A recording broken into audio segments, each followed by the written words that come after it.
Bienvenidos a un nuevo podcast de Panchonomist.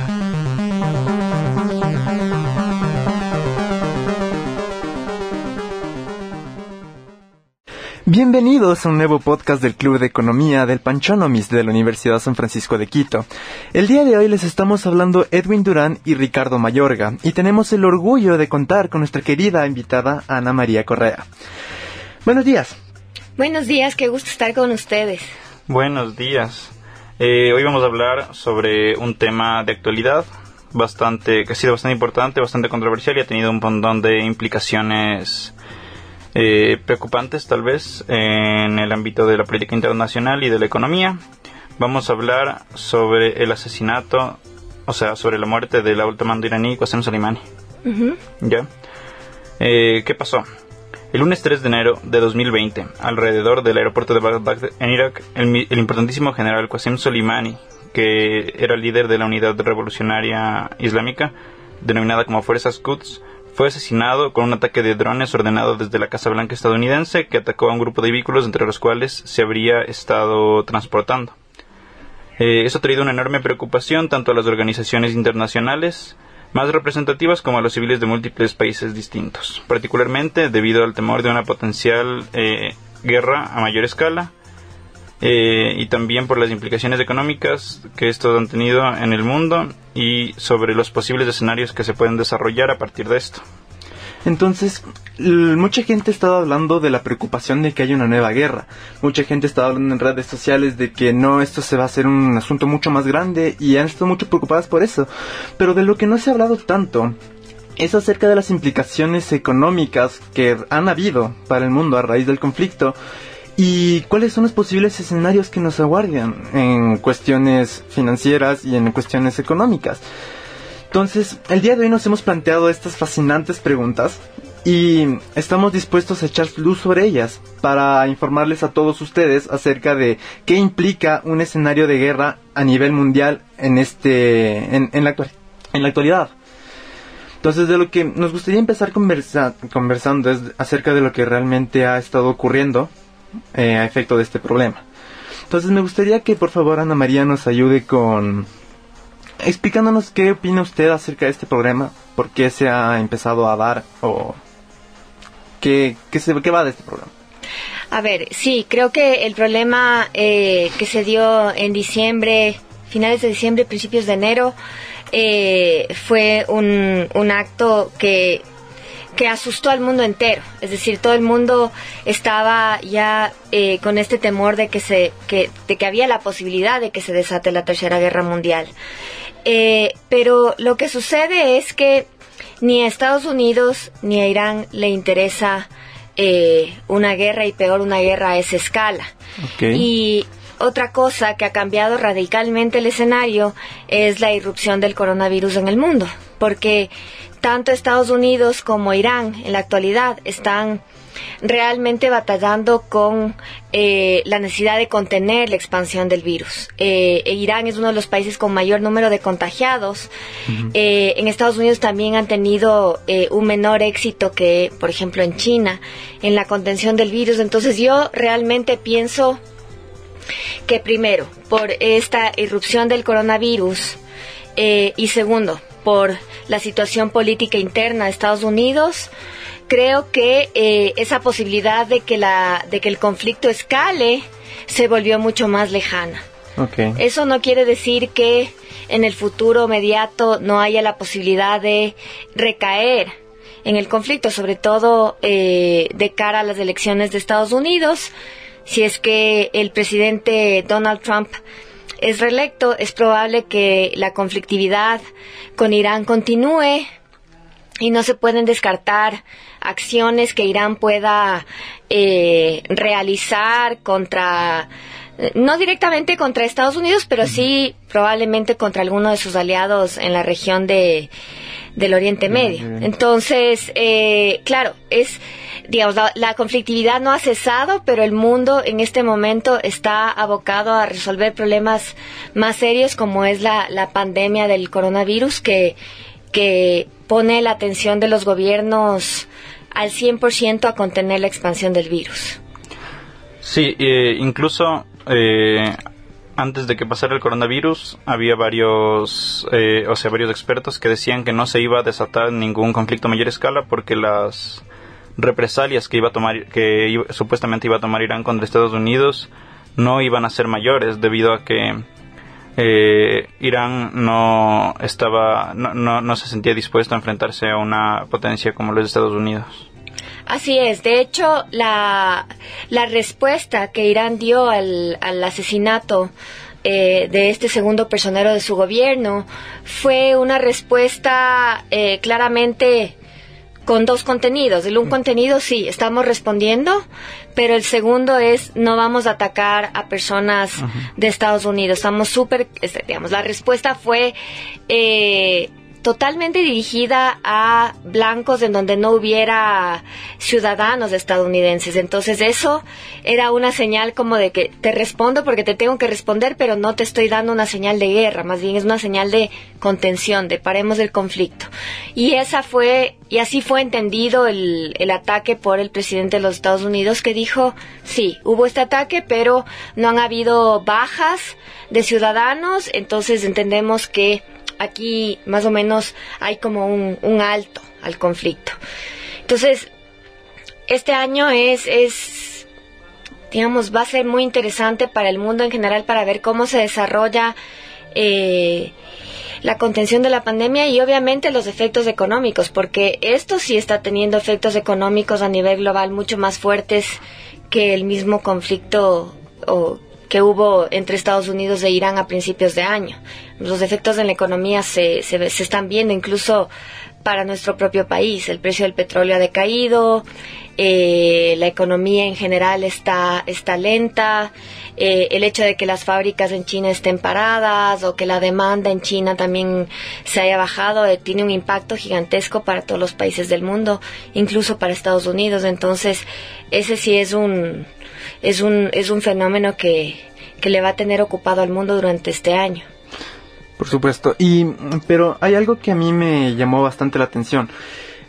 Establecimos antes que el coronavirus fue como que algo que cambió la tendencia de lo que estaba ocurriendo a raíz del conflicto de Irán, porque empezaron a poner recursos en contener este virus. Pero no considerando el factor del coronavirus, se han visto un montón de reacciones por parte de los mercados y por parte de varias industrias a raíz de este conflicto. Uno de los que más nos pareció interesantes fue el alza de los precios del petróleo, que tuvo un pico súper interesante a raíz de esto. Y nos parecía interesante porque, claro, el petróleo es una fuente de energía vital para un montón de industrias, como las aerolíneas, como los transportes. Y si es que suben los precios del petróleo, quiere decir que los precios de un montón de industrias van a tener un efecto de bola de nieve. Suben los precios de transportar cosas y inmediatamente van a subir los precios de un montón de otras cosas. Y si es que también suben los precios del petróleo y sus derivados, la gente también va a tener un poco menos de espacio para invertir su dinero en otras cosas, ¿no? Entonces empezó a haber un miedo súper malo de que hayan ataques en contra de infraestructuras de petróleo. Si es que no hubiera habido este factor del coronavirus, ¿qué tan riesgoso hubiera sido que hayan ataques a estas infraestructuras y los precios del petróleo sigan escalando? Siempre es bonito especular, ¿no? Sobre escenarios que no han ocurrido. Pero, nuevamente, yo creo que hay que analizar también el contexto político de los Estados Unidos en el momento en el que se dio ese ataque. El asesinato de esta persona se dio en un momento en el que el presidente de los Estados Unidos estaba atravesando un juicio político.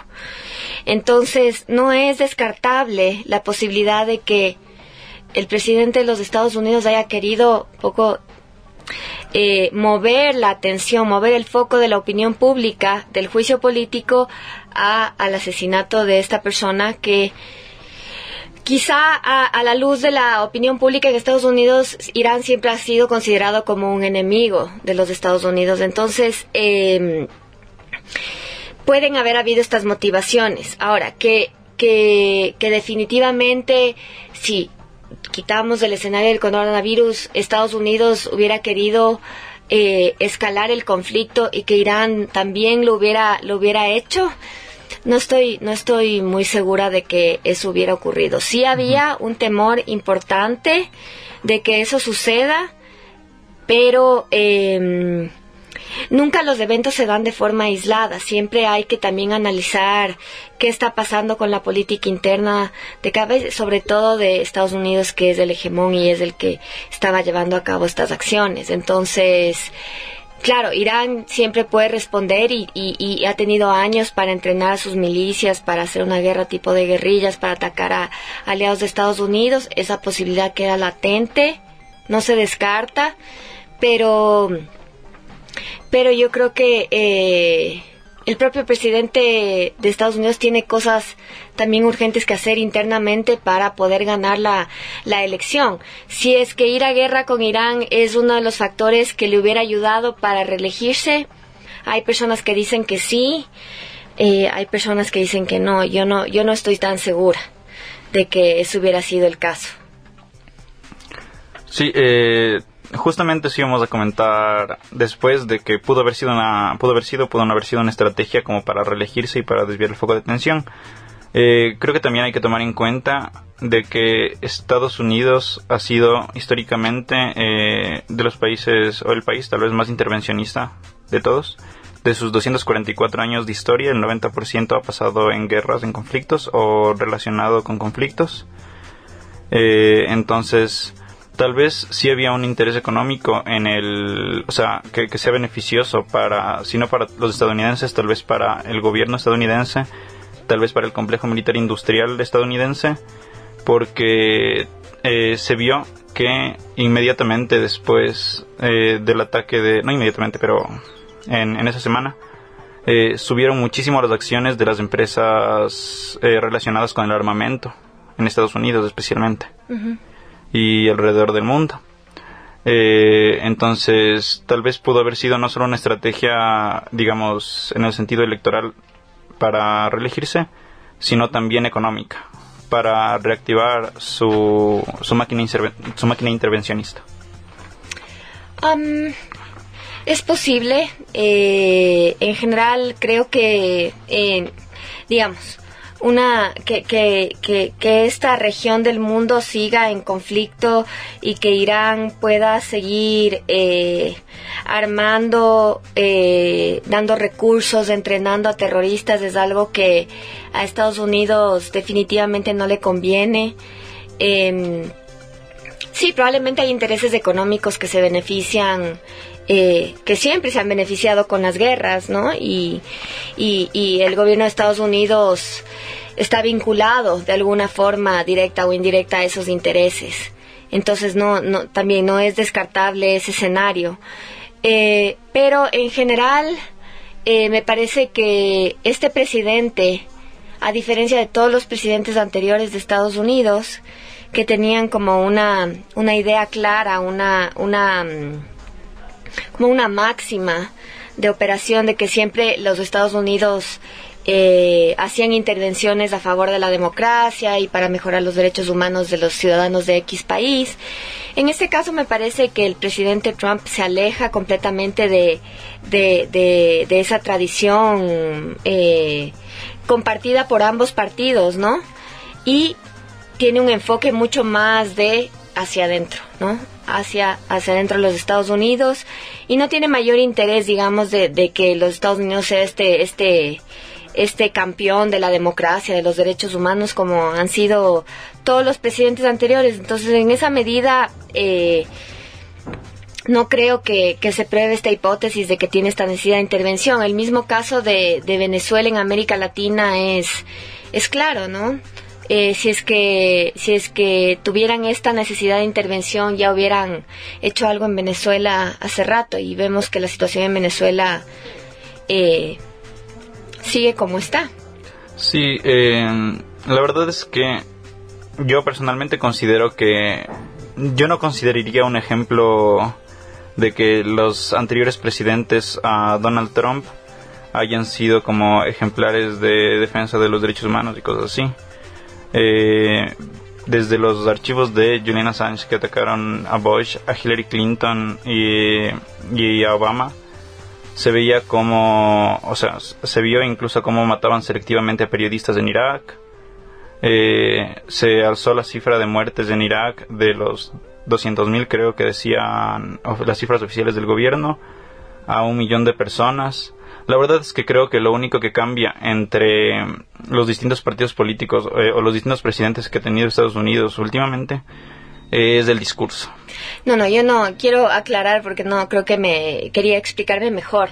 Yo no estoy diciendo que los presidentes hayan sido ejemplares, ni que la acción de Estados Unidos haya sido ejemplar, sino que había un consenso entre ambos partidos de que el rol de los Estados Unidos en el mundo era justamente tener este discurso de la democratización de los derechos humanos, etcétera, y usar esa justificación para intervenir. O sea, como que el interés de Estados Unidos era siempre hacerlo y expandir su radio de influencia a través de este discurso. Y que el presidente Trump, por otro lado, él no tiene este interés, digamos. Claro. Él no, más bien sus aliados, sus amigos no son presidentes más bien de corte autoritario. Ha debilitado sus alianzas con Europa, su relación con la OTAN, siempre tan conflictiva. Entonces, creo que se aleja un poco de este rol de Estados Unidos, con todos los problemas que ha tenido y con toda la propia violación de derechos humanos a causa de Estados Unidos, pero digamos que en la pantalla, en el discurso, siempre ha tenido este rol de democratización en el mundo. Claro. Bien, tal vez quisiéramos hablar de otro efecto interesante, y es que en los mercados financieros, digamos, el riesgo percibido por los inversionistas ha subido a raíz de este efecto. Y ahora con el coronavirus ha subido todavía más el riesgo. De hecho, hay análisis de que, por ejemplo, el crecimiento de China que se esperaba a finales de este año, gracias al coronavirus, se va a reducir a la mitad. Y de que, digamos, la recesión en términos económicos del mundo ha sido, digamos, de las 4 crisis más grandes de los últimos 100 años, gracias al coronavirus. Es muy importante. Y ese riesgo, incluso antes, solo con lo de Irán, ha hecho que suba el precio del oro, porque es un activo más seguro que otras cosas como el petróleo. Ha hecho que se reduzcan las inversiones en negocios o en proyectos de mediano y alto riesgo. O sea, hay cosas así. ¿Alguna opinión sobre esto? Tú te refieres a nivel global, ¿no es cierto? A nivel global, claro. Claro, digamos, esto es un fenómeno que les saca a todos un poco, les descoloca, porque es un factor que nadie estaba pensando, ¿no? Como para alterar la economía mundial, las percepciones, los ánimos, etcétera. Entonces, creo que definitivamente está afectando tanto a los inversionistas como a los calificadores de riesgo y a la población en general. Entonces, es un año complicado para el mundo. Para nosotros específicamente, que como ecuatorianos que estábamos ya atravesando una situación difícil, la baja en los precios del petróleo nos está afectando de manera importante. Hay versiones acerca de que el Ecuador no va a estar en posibilidad de pagar su deuda. La posibilidad de un default está como en el horizonte. Entonces es preocupante porque, claro, estamos en una transición, estamos en un año preelectoral, y cuando ya las cosas empiezan a cocinar fuerte en la cuestión de las elecciones, ya hay muy poco que hacer, ¿no? Y el mismo gobierno ha perdido su capacidad de maniobra en cuanto a las medidas económicas que pueda adoptar por su debilidad política. Entonces, al mundo en general le afecta y a nuestro país particularmente, porque ya estábamos atravesando una situación económica compleja, débil, y además que nuestros productos de exportación van especialmente a esos mercados, ¿no? Habría que ver qué impacto ya está teniendo en los productos de exportación no tradicionales, por ejemplo, de camarón, de flores a China. Estoy segura que el efecto es muy importante. Entonces, tenemos que esperar que se encuentre una solución, una vacuna, que los países logren tomar medidas efectivas de prevención para que el virus no se esparza más y para que sobre todo los ánimos se calmen, ¿no? Porque hay mucha sensación, me parece, de temor entre la población, entre el gobierno, en general en el mundo, sobre esta nueva pandemia. Sí, estoy de acuerdo. Es bastante preocupante, especialmente para países como Ecuador, que ya estábamos entrando en crisis. Uh-huh. Justamente se está hablando mucho últimamente sobre el riesgo país, que ha estado subiendo estrepitosamente. Hay personas que dicen que va a llegar incluso a 1.750 puntos a finales de mes o el siguiente mes. La recesión mundial que está sucediendo a raíz del coronavirus especialmente y de este conflicto, aunque tiene menor impacto, sin duda está siendo grave. Además de la desestabilización política del Ecuador, gracias a las fallas, ya sea del gobierno, de sus funcionarios, o la desconfianza que la gente tiene en el gobierno actual. Vemos como desde hace tiempo, desde los tiempos del paro, Lenín Moreno se ha hecho sumamente impopular entre la población.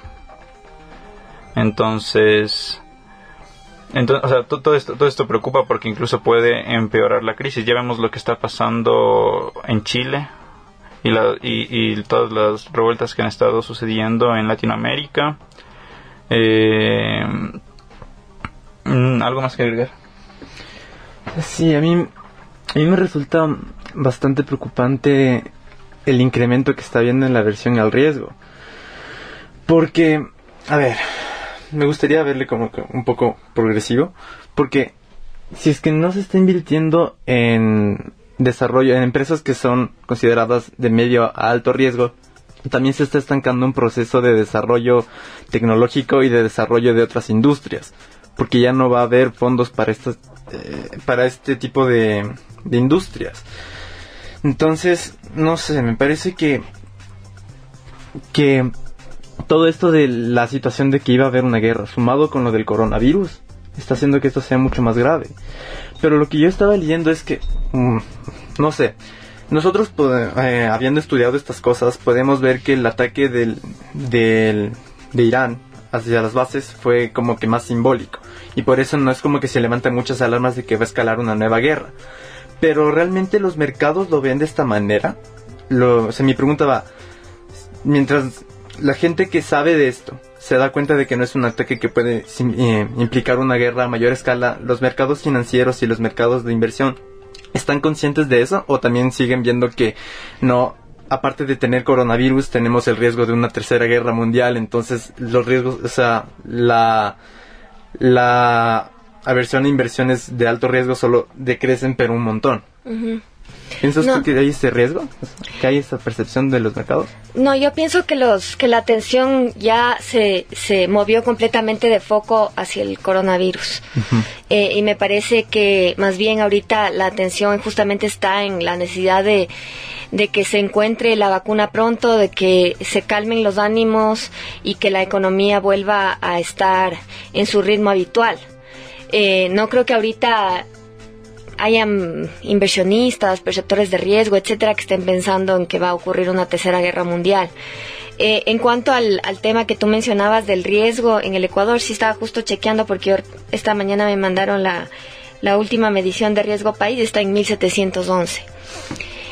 Y en cuanto al Ecuador, a mí lo que me preocupa es que además sigue este riesgo latente que se mantiene desde los eventos violentos de octubre, Y eso conjugado con la ausencia de actores políticos creíbles que puedan dar a este momento soluciones a esta crisis profunda que nos reveló el país hace unos meses, ¿no? Esta necesidad de unificar al país porque el país está quebrado. Lo que pasó en octubre nos evidenció eso y no ha habido nada que haga que el país, no digo vuelva porque no creo que nunca ha estado unido, pero como que sane ciertas fracturas profundas que tiene. Y eso, junto con la ausencia de actores políticos, que eso es algo que se vio en octubre y que se sigue viendo hasta ahora, porque entre los precandidatos tampoco es que vemos nadie que tenga un programa económico realmente viable políticamente y económicamente sustentable como para llevarlo a cabo en el Ecuador. Entonces sí me preocupa el futuro inmediato del país, digamos, que la situación económica se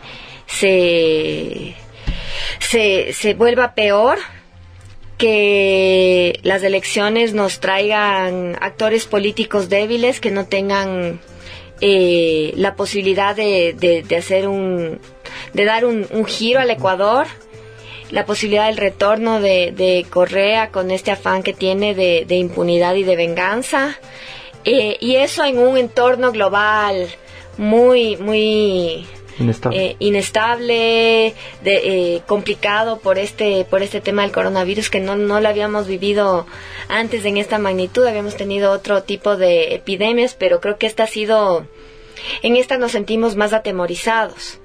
A ratos yo siento que estamos viviendo como una especie de película de terror, de ver las imágenes en China, de ver cómo la gente está en cuarentena ya más de 35 días, que eso nos llegara a pasar acá. Está lastimando a todas las personas, ¿no? Claro, ¿y qué pasa si es que, por ejemplo, si es que en el Ecuador llegara a haber un número mayor de contagiados?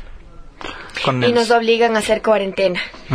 Tenemos las instituciones públicas creíbles como para que la gente obedezca eso. Exactamente, no habría como que un control y todo el mundo perdería la cabeza y habría un escenario bastante grande de caos. Hay una desconfianza en el sistema de la salud ecuatoriana pública. Desconfianza en los actores políticos. Recibimos mensajes de texto que te dicen la telemedicina, llame aquí, llame acá, pero nadie le crea.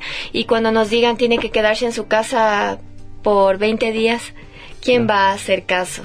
Entonces, sí, eso, ahí vemos cómo las cuestiones políticas también tienen una incidencia en crisis como esta, ¿no? En estados autoritarios tal vez es más fácil de manejar a la población con vías coercitivas, ponerles en orden, ponerles en cuarentena, no salen, punto, se controla. Y en China ya la incidencia está reduciéndose. En Estados Unidos, en cambio, están quejándose fuertemente contra el presidente porque dicen que las medidas no son las adecuadas, el contagio sigue haciéndose, las muertes son mayores que en otros países. Entonces, ojalá que en el Ecuador se contenga el virus y no lleguemos a esas situaciones extremas. Sí. Otra cosa de la que podríamos hablar es sobre, justamente, se acercan, cada vez están más cerca las elecciones presidenciales en el Ecuador y hay algunas suerte de candidatos, de personas que sabemos que se van a candidatizar, y justamente tú decías que ninguno tiene un plan político, un plan económico decente. Estoy totalmente de acuerdo. Considero que después de la época del Correato, como que todos se volvieron todos, sin excepción, se volvieron bastante más populistas. Se ve en los discursos de Lasso, inclusive de Nebot, cómo aluden a cierta parte de, por ejemplo, Nebot se decía feminista. Alguna vez también se dijo que iba a ser, que citó una frase de que de la derecha sabemos cómo crear riqueza y de la izquierda sabemos cómo repartirla y cosas así. Y también Lasso diciendo que va a proteger a los agricultores de los intermediarios y así. Entonces vemos cómo se va a comprar el voto de ciertos sectores de ciertos sectores económicos, digamos, de la sociedad ecuatoriana, en base a un populismo que tengo muchas dudas de que funcione, porque normalmente las restricciones de ese estilo no funcionan. y tal vez incluso lo que digan no lo hagan. Entonces, ahorita estamos, digamos, no existe ahorita un candidato en el que la gente confíe y que sea, o sea, y que tenga, digamos, unas bases fuertes, nuevas, que es lo que necesitamos en el Ecuador para que el Ecuador vuelva a crecer, digamos, después de la contracción que va a causar y que está causando ya el coronavirus. Sí, así es. En la derecha está fraccionada entre Nebot y Lasso. No sabemos si es que van a ser candidatos los dos o solo uno, no está claro. Por otro lado, me parece que después de lo que ocurrió en octubre, el discurso de Lasso no tiene cabida. Es un discurso alejado de la realidad. El centro está completamente vacío. No hay nadie. Y luego la izquierda está completamente radicalizada entre el movimiento indígena y otros actores del excorreísmo. Entonces no se ve una opción clara. Pero tampoco, por ejemplo, en la crisis de octubre no les vimos a ninguno de estos actores realmente dar una respuesta, aparte de la respuesta, digamos, regionalista que dio Jaime Nebot, pero el resto de actores estuvieron completamente en silencio. Entonces, somos una especie de sociedad huérfana de actores políticos sólidos. ¿Por qué motivo no suelen salir actores políticos que tengan la capacidad de manejar situaciones políticas y económicas con efectividad? ¿Por qué hay este manejo tan deficiente de todos estos asuntos? Yo creo que tiene que ver mucho con la deslegitimación de la política y con el hecho de que muchas personas que están preparadas y que quisieran incursionar en la política ven que la política necesariamente atraviesa en este país por procesos muy corruptos. Entonces dicen, ¿para qué me voy a manchar? ¿Para qué me voy a desgastar? Si atravesar en una contienda política me va a manchar mi trayectoria. Siempre hay el riesgo de perder. Además que la política requiere de muchísimos recursos económicos. Entonces, claro, el señor Lasso está dispuesto a invertir de su propio patrimonio muchos millones de dólares para la política y aún así no ha tenido tanto éxito. Pero gente común no encuentra la estructura idónea como para hacer una carrera política ordenada, transparente, de méritos, de largo plazo, como para ser funcionario público. Y cerramos agradeciendo, ¿no? Ya. Entonces podríamos decir que en Ecuador, digamos, existen la casta política, voy a decirlo así, ya está como bastante corrompida. Prostituidos. Exactamente. Como que la casta política ya está posicionada. Y que, por ejemplo, los actores políticos de los últimos tiempos han sido siempre los mismos. Tal vez ahorita apareció uno nuevo, por ejemplo, del movimiento indígena.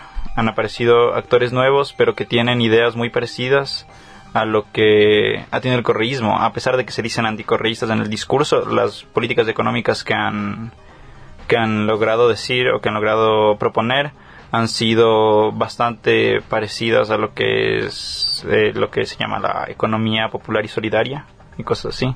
Entonces, también yo creo que es un problema de cultura. Digamos, en la cultura ecuatoriana, que vota a esos políticos ecuatorianos que no nos han funcionado. Y el pueblo no tiene memoria, sigue votando por los mismos y los mismos. Añadiendo eso también, que el pueblo tampoco es como que no conoce quiénes han sido, por ejemplo, Lasso, que ya estuvo metido de ministro de, no sé si ministro de Finanzas, creo que fue del gobierno de Sixto. De Maguad, perdón, sí. Entonces, vemos cómo están los mismos y y vemos cómo la gente les sigue votando. Y no surge, digamos, un candidato nuevo. Un pueblo sin memoria. Yo creo que sí, somos un pueblo sin memoria, pero sobre todo de memoria sobre la corrupción. Somos totalmente tolerantes a la corrupción en este país. Con respecto a que son los mismos y los mismos, realmente no estoy tan de acuerdo. Por ejemplo, Correa mismo era una figura que irrumpió completamente fuera del sistema político tradicional y más bien destrozó al sistema político tradicional, a los partidos políticos, que recién un poco después de Correa han estado tratando de reestructurarse, y de los partidos políticos tradicionales queda el Partido Social Cristiano, la Izquierda Democrática está con oxígeno, no se ve que realmente tenga una viabilidad política. Creo es un movimiento político, no es un partido que surge hace 7, 8 años, no tiene bases políticas, no tiene, digamos, una base real, y el partido de Álvaro Noboa ya no existe, el PRE también. Entonces creo que no necesariamente son los mismos y los mismos, digamos, hay algunos íconos como Jaime Nebot que se han mantenido, pero más bien se necesitan figuras frescas, pero no, creo yo, para crear nuevos movimientos políticos, sino para fortalecer los partidos políticos existentes, porque estas maquinarias políticas que se activan solamente en las elecciones alrededor de una persona solamente nos llevan a más caudillismo, más personalismo, menos estructuración, menos ideología que realmente nos dé, digamos, una estructura, menos cuadros. El mismo Correa, ¿no? Él era una persona, una figura alrededor de la cual se aglutinó una gran cantidad de gente, pero era tan personalista y tan caudillista que no quedaron figuras alrededor de él. Por eso mismo ahora no se sabe quién va a ser el candidato o la candidata del correísmo, porque son figuras secundarias. Entonces, ojalá estudiantes como los de la San Francisco eventualmente se involucren realmente en la política para manejarla, porque claro, hay esta idea de que la política a mí no me importa, a mí me asquea, pero en realidad la política nos afecta todos los días. Uh-huh. Entonces, si es que no nos metemos nosotros mismos a tratar de componerla, siempre vamos a vivir quejándonos, ¿no? Claro, si nunca se da un primer paso, el ambiente nunca va a mejorar. Uh-huh. Y ahora sí, por último, digamos, ya es algo personal. ¿De qué ideología o de qué corriente política le gustaría que salga un candidato de ecuatoriano y por el cual usted votaría? A mí me gustaría que salga un candidato de centro, porque no creo que haya espacio en este país para un candidato de extrema derecha neoliberal, porque el país realmente lo que mostró en octubre es que hay una inmensa cantidad de población que no se ha beneficiado del sistema, que sigue al margen, que vive en condiciones de pobreza absoluta. Y creo que una persona de una ideología más de centro izquierda, no radical, no de la izquierda clásica radical, pero sí una persona que pueda estar consciente de que si bien el país obviamente necesita dinamizar su economía, también necesita volverse más incluyente, porque la inequidad, la desigualdad, como estamos viendo en América Latina, son recetas para el caos. Y lo que pasó en Chile, que era el modelo perfecto, el ejemplo de país neoliberal que había alcanzado tanto éxito, que estaba en camino a convertirse en país de primer mundo, ahorita está con una explosión de violencia porque hay gente que, bueno, habrá violentos por ser violentos y son delincuentes y punto, pero también hay gente que siente que la única respuesta es violencia porque se sienten marginados del sistema. Entonces, ojalá hubiera un actor de centro que pudiera incorporar un programa económico serio, de orden, de todo el manejo fiscal, pero que también atienda de una forma realmente estructurada las necesidades sociales. No hay necesidad de construir hospitales y escuelas si es que no tienes médicos y docentes, pero sí darle a la población una educación de calidad, una salud de calidad. Eso es muy importante, y no sé si es que los políticos de derecha están conscientes de eso. Pueden preguntarle, por favor, sobre el fenómeno último que pasó a las elecciones para la alcaldía, que con una baja porcentaje de la población ganó Yunda, que no tiene un perfil nada. Y lo otro, ¿qué va a pasar con la población que todavía sigue, que tiene que Correa seguirá haciendo aquí indefinidamente? Porque hubo un sondeo recién, una encuesta recién de que sigue popular Correa. Una pregunta así, por favor, a la invitada. Ya. Es curioso, digamos, también cómo piensa normalmente en promedio, digamos, el ecuatoriano después del desastre, digamos, que ha sido este gobierno.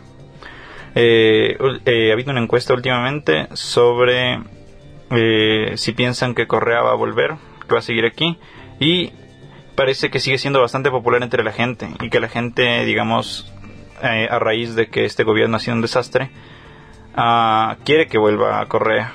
Y el riesgo también es súper posible, porque también Jorge Yunda, el actual alcalde de Quito, tampoco es que demostraba tener mucha popularidad en las encuestas que se hicieron, pero aún así salió victorioso en las elecciones.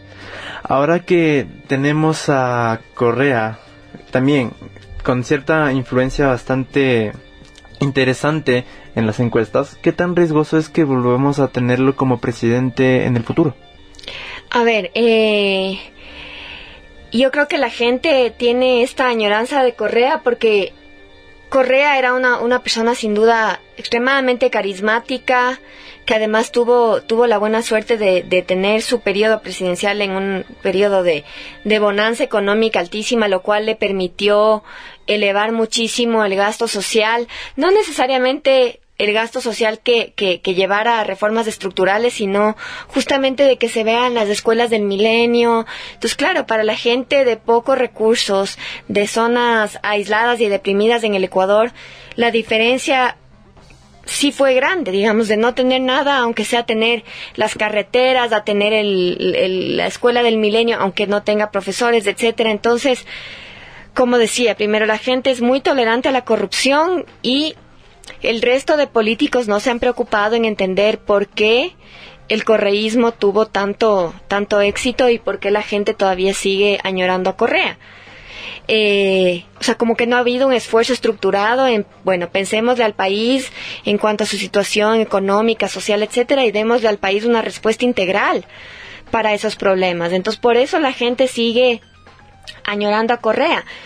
Yo no creo necesariamente que ha sido un pésimo gobierno, para nada. Más bien a este gobierno le ha tocado heredar el país con estos problemas profundos, la población dividida, la división creada por Correa, las finanzas públicas de hecho es un caos, y este gobierno ha tratado más o menos primero de restablecer ciertos parámetros democráticos, de libertades, etcétera, que estaban coartadas durante el correísmo, y hacer, en la medida de sus posibilidades, una transición.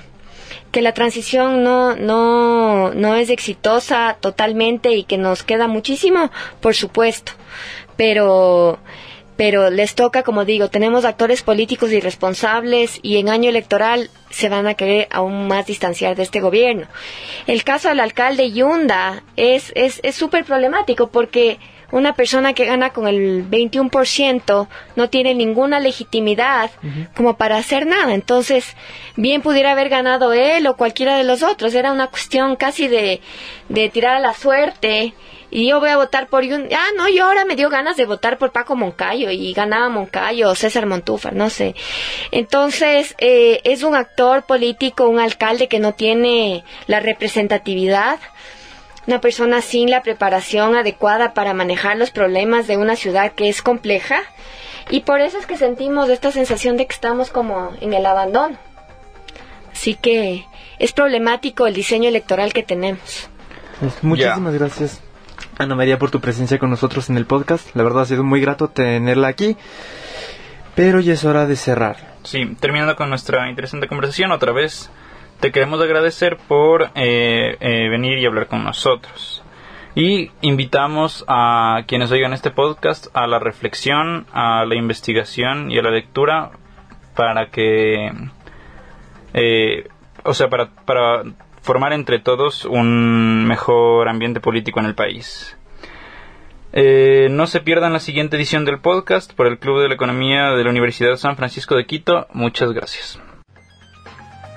Este fue el podcast de Panchonomies. Recuerda buscarnos en Instagram y en Facebook en nuestras cuentas oficiales de @Panchonomies para poder descubrir nuestras publicaciones, eventos sociales y más eventos de los que estaremos hablando. Muchísimas gracias.